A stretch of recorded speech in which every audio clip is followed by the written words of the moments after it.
parti pour un nouveau journal, mesdames, messieurs. Merci à vous tous de votre attention que vous ne cessez de nous accorder. Tout de suite, découvrons ensemble les grandes lignes de l'actualité.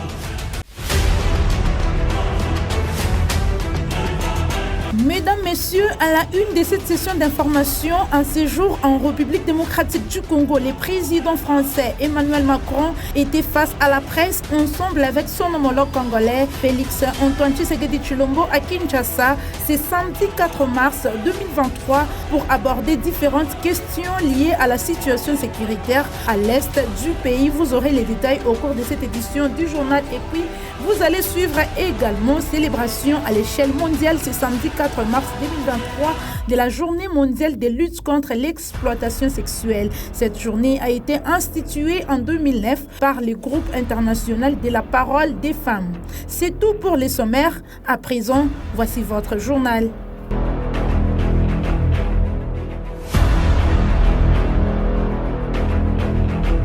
On démarre avec cette information, mesdames, messieurs. En ce jour en RDC, le président français Emmanuel Macron était face à la presse ensemble avec son homologue congolais Félix Antoine Tshisekedi Tshilombo à Kinshasa ce samedi 4 mars 2023 pour aborder diverses questions d'actualité liées à la situation sécuritaire à l'est du pays. Suivez. Le processus électoral est entamé. Nous avons tiré suffisamment la sonnette d'alarme pour dire que s'il y a risque de dérapage, ce n'est pas à cause des autorités du pays ni des responsables de la CENI, c'est simplement dû au fait que nous sommes un pays agressé par le Rwanda, l'agression à laquelle d'ailleurs a fait suite un déplacement massif de population, d'électeurs qui pouvaient être en ce moment en train d'être enrôlés, mais qui malheureusement ne peuvent pas à cause du fait qu'ils sont loin de leur base. Et à cause de cela, nous risquons de prendre du retard dans l'enrôlement. Et s'il y a retard dans l'enrôlement, il y aura retard dans le vote de la loi sur la répartition des sièges, parce que c'est très important, c'est en juin qu'elle doit intervenir, pour que nous puissions ensuite aller sur un processus électoral crédible. Sans cela, jusqu'à ce stade, je ne sais pas comment nous allons nous y prendre. Est-ce qu'il faut stopper le processus d'enrôlement des électeurs en attendant que la paix revienne, avec le risque que cela impacte sur le respect du calendrier, ou faut-il continuer le processus en ne prenant pas en compte les populations nombreuses de déplacés de guerre? C'est ça qui peut poser problème. Et si demain, nous allons aux élections dans des conditions difficiles, vous parlerez de compromis à l'africaine, alors qu'aujourd'hui, ces mêmes Africains sont en train d'attirer votre attention sur cette ignoble et injuste agression due au fait du Rwanda et demandons même des sanctions, personne n'en parle. Voilà ce que je voulais apporter comme précision pour dire, ça aussi, ça doit changer dans la manière de coopérer avec la France et l'Europe. Je suis prêt à ouvrir tous les dossiers de l'histoire. Je l'ai fait avec le Rwanda. Si c'est le souhait du président Tshisekedi, je suis totalement favorable à ce qu'il y ait une commission d'historiens qui puisse assigner les responsabilités aux uns et aux autres. Vous avez rappelé une page sombre de l'histoire de la région. La France a assumé d'ouvrir tous ses livres et de la faire écrire par des historiens de manière totalement indépendante. Je pense que vous avez fait un raccourci qui, lui, n'a rien d'historique ni de juste entre le rôle qu'a pu jouer la France et la situation dramatique que j'évoquais et la guerre, la deuxième guerre, avec les millions de morts dans votre pays dont je rappelais la gravité. Donc je récuse le raccourci que vous avez fait et la responsabilité qu'on pourrait assigner à la France, parce que je suis pour la vérité, mais toute la vérité, je ne suis pas pour prendre tous les fardeaux. J'essaie de prendre les miens et c'est déjà bien. Sur ce même chapitre, mesdames, messieurs, la présence du président français Emmanuel Macron en République démocratique du Congo est perçue différemment par la classe sociopolitico-congolaise. C'est le cas de ces quelques analystes rencontrés pour vous par Gérard Isaac Sangwa et Gisèle Kabongo. Regardez. Nous pensons que l'arrivée d'Emmanuel Macron ne va pas changer grand-chose dans notre pays. Emmanuel Macron, c'est lui qui est à la base de tout ce que nous vivons dans notre pays. Regardez ce qui se passe à l'Est. Dans tous ses discours, il n'a jamais condamné les Rwandais. Parce que c'est lui qui est derrière les Rwandais. Si vous voyez son programme, il devrait arriver aujourd'hui. Il est arrivé hier la nuit. Et même quand il va repartir, c'est toujours la nuit. Donc les Congolais ont pris conscience pour dire qu'on ne peut pas accueillir quelqu'un qui est là pour le mal des Congolais. Nous pensons, nous, en tant que cadre de concertation de la société civile, Emmanuel Macron est en train de tirer les bénéfices, ces bénéfices ici au Congo. C'est pourquoi nous disons que tous les Congolais puissent se mobiliser, de ne pas accepter n'importe quoi. S'il est ennemi du Congo, il ne doit pas être reçu comme un roi ici chez nous, non. Regardez quand nos présidents africains vont chez lui en France, en Europe, ils sont reçus comme des petits gamins, comme les gens qui ne sont pas responsables. C'est pourquoi nous disons, si Emmanuel Macron aujourd'hui ne condamne pas les Rwandais, ne condamne pas les M23, nous allons comprendre que c'est lui le tireur de ficelles. Sachez que la France pèse beaucoup. C'est une plaque tournante en Europe. Il ne faut pas négliger. Nous sommes pendant un temps difficile. Même si la France a eu des erreurs, elle est là pour réparer. Comptons que la France peut faire un plus par rapport à ce qui vient de nous arriver. Nous avons la foi que la France a un poids politique sur le plan mondial. C'est pourquoi il ne faut pas bafouer la présence du président Macron. Nous demandons seulement à la France d'accompagner la République pour protéger les frontières de la RDC. Nous ne pouvons pas aller aux élections avec un Congo balkanisé. Nous demandons à la France de s'investir pour nous accompagner par rapport à sa diplomatie et par rapport aussi à tous les moyens possibles, parce qu'au cas où il y aura une résistance, il y a le plan B. Donc le plan B, nous connaissons, c'est répondre par voie de guerre. Dans le but d'inspecter la mise en œuvre des travaux du projet des 145 territoires, la gouverneure de la province du Olomami, Yumba Kalenga Mushimbi Isabelle, a dépêché son ministre en charge du plan dans les territoires de Malemba-Nkulu. Reportage. Dépêché par la gouverneure du Olomami, le ministre provincial du plan, Yumba Mwanabute Samuel, a foulé les sols du territoire de Malemba-Nkulu, son territoire natal, pour enfin accomplir sa mission, celle d'inspecter les travaux du projet des 145 territoires, projet initié par le président de la République. Obligé de faire les pieds, les cortèges s'est dirigé jusqu'au lieu choisi pour la circonstance. Dans son speech, Yumba Mwanabute Samuel, alors ministre provincial du plan, a de prime abord remercié la gouverneure du Olomami pour avoir prêté une oreille attentive aux cris de la population de Malemba-Nkulu en réhabilitant les ponts Kaï qui étaient un calvaire pour les usagers.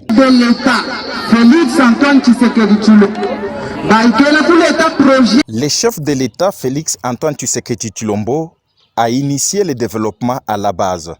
Pour ce faire, la gouverneure du Olomami m'a dépêché ici à Malemba s'imprégner de l'évolution des travaux des 145 territoires, projet du développement à la base, initié par les chefs de l'État. Nous devons protéger ces œuvres que Malemba-Nkulu bénéficie à ces jours. Tous demeurons derrière la vision du chef de l'État, Félix Antoine Tshisekedi Tshilombo. La foule venue pour cette cause était composée des partis politiques, les personnes de troisième âge, les mouvements et associations et même les personnes vivant avec la morbidité réduite. La présence de militants de partis politiques à venir du Congo a été aussi signalée.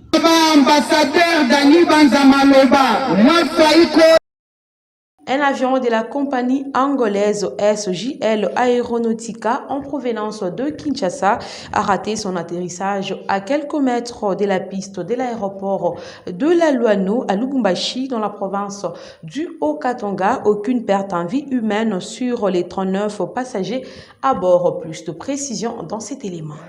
C'est autour de 6 heures, heure locale, que cet appareil MB135 de la compagnie angolaise SJL Aeronautica en provenance de la capitale Kinshasa, a raté son atterrissage jusqu'au point de se retrouver dans un champ d'arachides, au-delà de plus ou moins 150 mètres de la piste de l'aéroport international de Luano à Lubumbashi. Aussitôt informé, le maire de la ville de Lubumbashi, Martin Kazembe Choula, est vite descendu sur les lieux pour les constats. Aucune perte en vies humaines sur les 39 personnes à bord, à en croire les propos de Mme Marie Omanga, commandante de la RVA, Régie des voies aériennes. Il avait 39 passagers à bord. Il a atterri très bien, mais il a roulé avec une grande vitesse pour sortir de la piste de l'autre côté. Et on attend qu'on enlève cet avion pour voir les dégâts. Mais du côté humain, il n'y a pas eu mort d'homme. L'autorité urbaine compatissante est descendue par après au chevet de rescapés internés dans une formation médicale, partenaire de la compagnie SJL, pour les réconforter. Les uns ont été libérés quelques heures après l'observation, hormis cette demoiselle, une vingtaine révolue qui avait totalement perdu la conscience. Pour l'instant, sa situation est hors danger. Depuis que nous avons été informés qu'il y a eu cet incident, il fallait qu'on soit sur le terrain pour se rassurer. Heureusement, Dieu merci, il n'y a pas eu mort d'homme. Il n'y a que la dame que nous venons de voir avec vous qui est retenue pour des soins appropriés. Le cas aussi n'est pas grave. Là, nous rendons gloire à Dieu. Seuls les pilotes et les membres de l'équipage peuvent réellement savoir jusque-là la cause exacte de cette situation qui a fallu plonger la République démocratique du Congo dans les larmes. Remettre entre les mains du Très-Haut toutes les activités liées au mois de mars dédiées à la femme dans la province du Olomami. Voilà l'objectif de l'organisation d'un culte d'action de grâce par la gouverneure de cette province, Yumba Kalenga Mushimbi Isabelle. Plus de précision dans cet élément. En vue de mettre toutes les activités qui seront déployées tout au long du mois de mars, mois dédié à la femme, un culte d'action de grâce est organisé ce vendredi 3 mars 2023 à la paroisse Saint-Bavon par le commissariat ayant le genre, famille et enfants dans ses attributions. Cela sous le haut patronage de la gouverneure de province, l'honorable docteur Yumba Kalenga Mushimbi Isabelle. Dans sa prédication, l'oratrice du jour a invité la femme à prendre toutes ses responsabilités afin qu'elle ne soit pas marginalisée. Cela pourra relever les défis de la paix, l'environnement, afin que cesse la déconsidération dont l'être féminin est victime.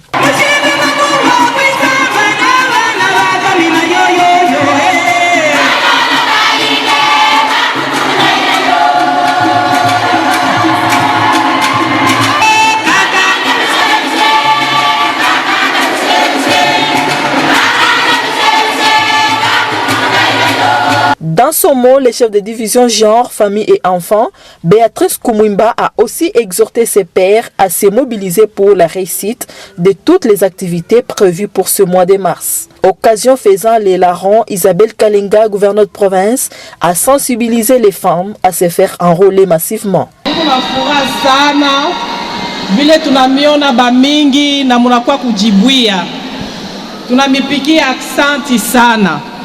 Je suis contente de votre participation à ces cultes car il a été important avant de déployer toute activité durant ce mois de les mettre dans les mains de Dieu. Je profite de cette occasion pour vous dire que nous sommes pendant la période de l'enrôlement et que chaque personne doit se faire enrôler pour obtenir sa carte d'électeur et aussi remplir son devoir civique. C'est par de fortes prières que ce culte d'action de grâce a pris fin. Le président de la dynamique, Jean-Luc Kapendo, s'est également acquitté de son devoir civique le jeudi 2 mars 2023 à Lubumbashi, dans la province du Haut-Katanga, accompagné d'une foule immense constituée des membres de sa structure. Plus de précisions avec Gérard Sangwa.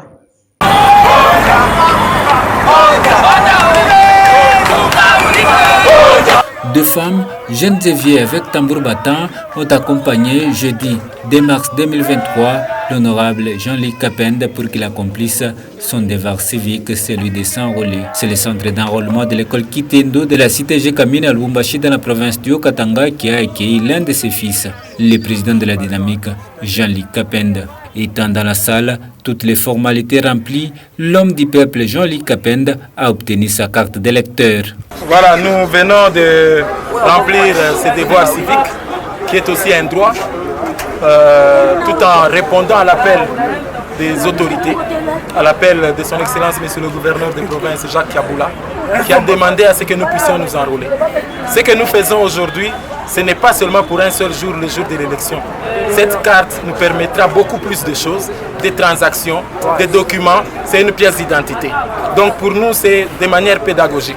Nous, dans la dynamique Jean-Luc Kapend, ce n'est pas cette population ou ces personnes qui sont venues accompagner Jean-Luc. Non, c'est nous tous qui sommes venus pour nous enrôler. Donc ce n'est pas comme la pédagogie que font les autres, où il faudrait accompagner une personne. C'est nous tous qui avons besoin de cette carte et c'est juste le signe que nous faisons. Dans une joie, fête, applaudissements et autres, voilà ce qui a caractérisé cette ambiance citoyenne. La femme à l'honneur en ce mois de mars, plusieurs d'entre elles décortiquent des thèmes de l'année et lancent des messages de réconfort aux autres femmes en situation de détresse. Suivez l'une d'entre elles dans ce propos recueilli par Gisèle Kabongo et Gérard Sangwa. Quand on entend de l'autonomisation, cela veut dire que la femme doit être capable de se défendre elle-même. Elle ne doit pas toujours dépendre de l'homme ou de quelqu'un. La femme doit se défendre elle-même. Dans la société, partout où elle se trouve. C'est pourquoi la RDC tourne toujours autour du thème de l'autonomisation de la femme. Donc, on doit amener la femme à un niveau, la capacité de résoudre différents problèmes dans la société. Donc, nous sommes là en plein préparatif pour la prochaine journée du 8 mars, puisque quand nous fêtons, le 8 mars, on ne fête pas la fête de Bagne, mais le 8 mars, nous fêtons la lutte pour le droit de la femme. C'est pourquoi nous sommes là en train de sensibiliser de gauche à droite dans notre secteur Kipushi, des mamans venant de toutes les 4 coins. Pour moi, je dois encourager la femme à pouvoir travailler. Donc je dois encourager la femme à être capable, autonome, comme dit le thème de l'année, et qui se répète presque les 2 ans précédentes, à être autonome et capable d'entreprendre quelque chose et de se défendre dans le milieu du travail. Donc la femme ne peut pas se sentir vraiment seule. La femme est capable d'entreprendre quelque chose, initier d'autres femmes, organiser des conférences, capable de se défendre. Vous voyez un peu. Dans le milieu du travail, la femme trouve vraiment beaucoup de défis. Mesdames, Messieurs, on va terminer ce journal avec une célébration. C'est samedi 4 mars 2023 de la journée mondiale de lutte contre l'exploitation sexuelle. Cette journée a été instituée depuis 2009 par le groupe international de la parole à la femme. Suivez. L'exploitation sexuelle touche essentiellement les femmes et les enfants et constitue un problème de taille mondiale, car on estime qu'à chaque jour de l'année, en moyenne, 8 femmes, filles et souvent des jeunes garçons sont piégés par des réseaux criminels internationaux dont le seul but est de les exploiter sexuellement, de les trafiquer et les asservir. Comment lutter contre l'exploitation sexuelle? Maître Kalo Choulou, activiste de la société civile, en a fait une lecture. Aujourd'hui, l'exploitation sexuelle constitue un fléau pratiquement mondial que nous sommes en train à combattre à plusieurs niveaux et qui fait beaucoup de ravages à travers le monde et aussi particulièrement en Afrique. Donc aujourd'hui, nous estimons que c'est un effet qu'il faut nécessairement combattre parce que c'est contraire aux droits de l'homme. Voilà un peu ce que nous pouvons dire à chaud. Et vous serez d'accord avec moi qu'aujourd'hui, c'est plus la femme qui est victime de cette exploitation sexuelle, les enfants, les filles. Donc, ce sont des choses que nous décrions au plus haut niveau et demandons à ce que notre pays aussi puisse mettre sur pied une politique de lutte contre l'exploitation sexuelle, surtout dans les zones qui sont touchées par la guerre et particulièrement à l'Est. Cela fera à ce que la femme, la fille puisse vivre son mieux-être. La journée mondiale de la lutte contre l'exploitation sexuelle est célébrée chaque 4 mars de l'année. Messieurs et dames, ce journal est terminé. Voici le rappel des titres.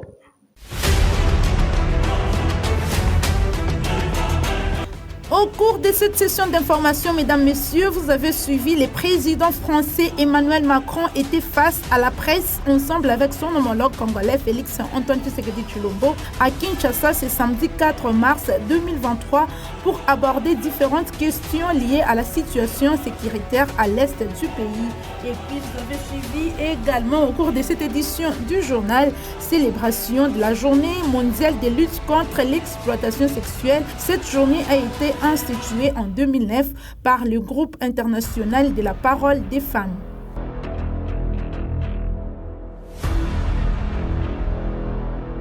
Ça a été un plaisir de vous servir. Bon week-end chez vous et à très prochainement.